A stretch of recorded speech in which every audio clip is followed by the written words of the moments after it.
नए नए Chhattisgarhi audio video गीतों को देखने और सुनने के लिए हमारे भीमा म्यूजिक चैनल को लाइक और सब्सक्राइब करके बेल आइकन बटन को क्लिक करें।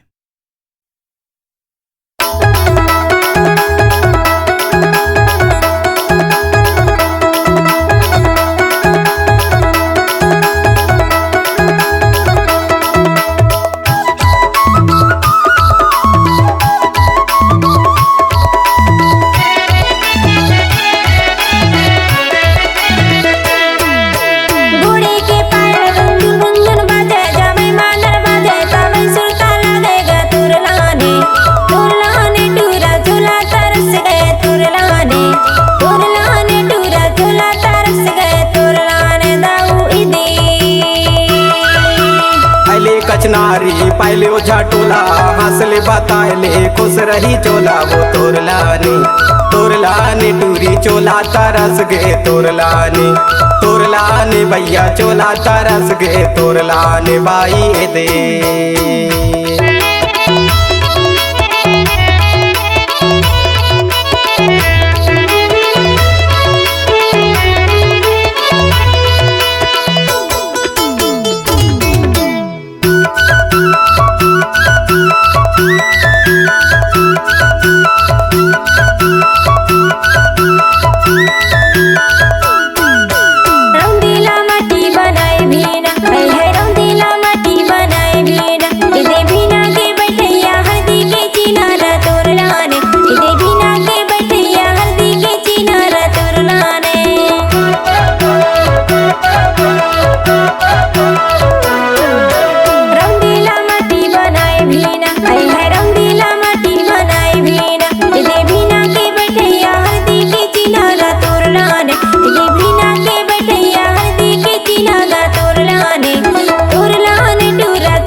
चना लागोन खाए मछली रखीरा चना लागोन खाए मछली लकीरा हाथों में लाल रानी पातर शरीरा वो तोरलाने हाथों में लाल रानी पातर शरीरा वो तोरलाने।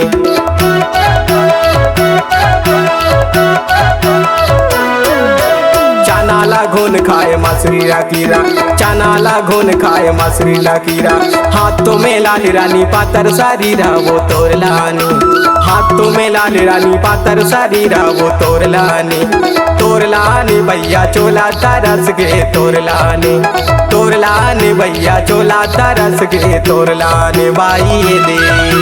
तोरलाने टूरा चोला तरस गे तोरलाने दाऊ दे इदे तोरलाने बाई दे इदे तोरलाने दाऊ दे इदे तोरलाने बाई दे इदे तोरलाने दाऊ दे इदे तोरलाने बाई दे।